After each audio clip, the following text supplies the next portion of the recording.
सकाळर breakfast कि आम आज बनैबा कड़ा सुला तरकारी ता सहित गोटे चकुली पिठा बहुत ही टेस्टी। आशा करूँ रेसिपीटी भल लगे लाइक तो गोटे निहाती करदे। नमस्कार आपण मानक बहुत बहुत स्वागत ए छबि रानी किचन को। आपण जदि मो चैनल नुआ अच्छा ताले सब्सक्राइब करेंगे, पाखरे थिबा बेल आइकन को प्रेस करेंगे, ता सहित ऑल बटन को सिलेक्ट करेंगे जहाँ फल मोर नुआ नुआ वीडियो नोटिफिकेशन पाई पारिबे। एठी मु कड़ा सुला को आउ टिके मटर ता सहित मिसेकी राति सारा बतुरेकी या बॉईल करके रखी। देखिपारे पूरा परफेक्टली सिझी जाइए सुला और मटर ऑप्शन अच्छी आपड़ चाहिए दे पारे ना स्किप करेंगे। ता सहित दुईटी आलू दे देइछि। एबे गोटे कढ़ाई बसई ना, कढ़ाई गोटे बड़ चामच तेल देदेबा। तो ये 2 ରୁ 3 टुकड़ा डालचीनी मु आड कर देछि, ता सहित गोटा जीरा हाफ चामच आड कर देछि। टिके फुटी आसला परे आमे एठी गोटे बड़ साइज पियाज को छोट छोट करके काटिकी आड कर नेबा। एठी गोटे बड़ साइज पियाज को मु छोट छोट करके काटिकी रखिथिली, ताकू मु एठी आड कर देछि। पियाज को टिके गोल्डन करके भाजी नेबा। पियाज 1 ରୁ 2 मिनट भाजिला परे टिके गोल्डन हो आसला परे एठी आड करिबा अदा रसुण पेस्ट 1 चामच, केवल 1 चामच अदा रसुण पेस्ट ये आड करिबा। याको आमे 1 मिनट बा कंचा बास्ना जीवा पर्यंत भाजी नेबा। अदा रसुण पेस्ट कंचा बास्ना जीवा निहाती दरकार, कहीं तरकारीटी कंचा कंचा बास्ना हम, तो से अदा रसुण पेस्ट आड करिकी याको आमे भल भाव में टिके 1 मिनट पर्यंत एमती भाजी नेबा। एबे हमर 1 मिनट हो गलानी, मसला भी भल भाव में टिके भाजी हो आसलानी। ए जगह मु अल्प टिके पानी दे दूची, कहीं मसला टिके हार्ड हो गलानी। तो ये अल्प टिके पानी दे दूची। तो ये अल्प टिके केवल पानी देकी आमे याको टिके मिक्स करि नेबा। टिके मिक्स करके आमे एठी ऐड करिबा किछि गुंड मसला रे हाफ चामच नै जिबा लंका गुंड, हाफ चामच रो हळदी गुंड, हाफ चामच रो जीरा गुंड, हाफ चामच रो करी पाउडर गुंड, ता सहित स्वाद हिसाब रे लूण मध्य नै जिबा। तो एठी आमे एतिकी मसला को ऐड करिकी याको आमे भल भाव में मिक्स करि नेबा। टिके एमती मिक्स करिकी एठी आमे कोन करिबा पानी दे देबा हमर मसला सिझिया पई की। तो एठी मु पानी मसला सिझिया पई दे देछि। तो जेतिकी आवश्यक मसला सिझिया पई सेतिकी पानी दे देबा। याको आमे टिके केवल कवर करि नेबा, केवल 1 मिनट पई कवर करि नेबा। 1 मिनट परे आमे कोन करिबा देखि नेबा हमर मसलार कलर भी बहुत भलो आसीछि। तो एठी आमे गोटे टमाटो छोट साइज रो काटिकी नै जिबा। जदि बड़ साइज रो टमाटो ताले फाळे नियंतु, छोट साइज रो टमाटो हेले गोटे नियंतु। तो एठी याको आमे कोन करिबा मिक्स करि नेबा। पुणी आ 1 मिनट पर्यंत टमाटो सॉफ्ट होगा पर्यंत या कवर कर नेबा। आ 1 मिनट पर आमर टमाटो सॉफ्ट हो जाइथिबो, मसला भी भल कलर आसीछि बा भल बास्ना होछि। एठी हमर मसला रेडी हो गला। एबे आमे सिझे के रखितबा कड़ा सुला को एठी ऐड कर नेबा। एठी मो टिके मटर ऐड करिछि, आपण जदि चाहिबे नेबे, नहले स्किप करि परिबे। नहले आपण कोन करिवे मटर जगह रे आपण गोटा मुग मध्ये एठी ऐड करि परिबे, जहा कि बहुत ही टेस्टी लागिवो तरकारी।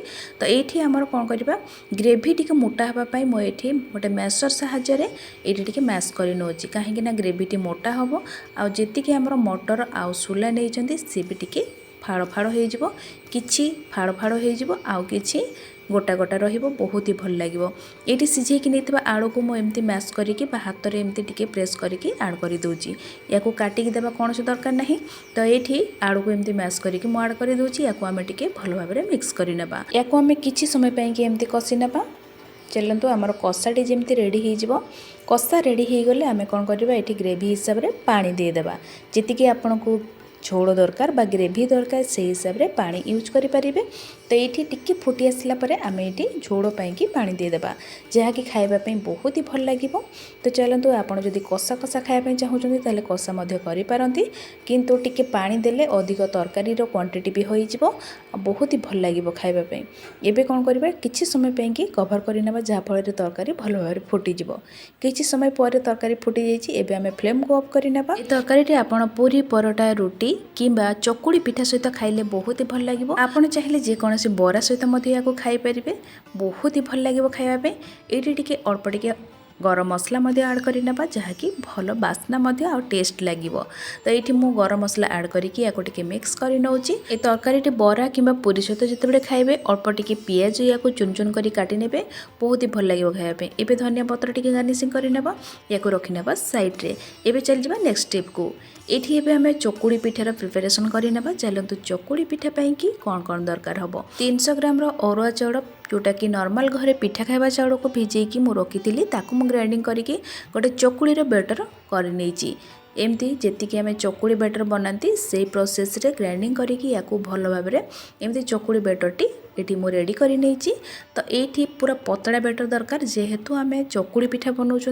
तो चलतु आउ कौन सामग्री ये आड करवा देखने जेहेतु आम लाउ चकुली बनवा से आमको लाउ दरकार।